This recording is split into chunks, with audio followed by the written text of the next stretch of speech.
Hello guys, so it's another low carb diet recipe for dinner. Meron po tayo ditong beef tenderloin na minarinate po natin. Meron din po tayong yellow, green at saka red bell pepper, bawang at saka sibuyas na panggisa. So ngayon siguraduhin natin na mainit na yung kawali at saka yung mantika bago natin ilagay yung karne para hindi po siya dumikit. Siguraduhin lang po na lagi nating sangkutsahin o baliktarin yung mga karne kasi mabilis po yan masunog dahil po sa mga ingredients na pinang-marinate natin.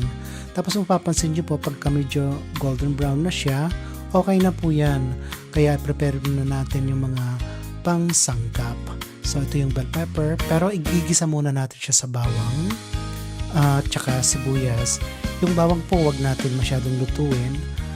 Bali okay na po siyang lutuin natin ng half cook, pati yung sibuyas para po naman presko pa rin. Wag nating susunugin, lalo na po yung bell pepper.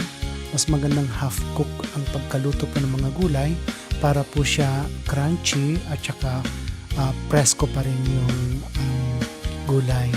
Masarap po ito, subukan nyo po. Madali pong lutuin, affordable, napakasustansya at saka napakadaling i-prepare po sa kusina. So pwede na natin ngayon ilagay yung lime juice kasi ito po ay pampasarap din at pambalanse sa lasa. Alright guys, so yan po yung menu natin ngayon. Bagay na bagay po sa mga naglo-low carb diet kagaya natin. Tapos lalo na po sa mga may mga diabetic po na gustong maintain yung sugar level nila. So ano pang inaantay natin? Let's eat!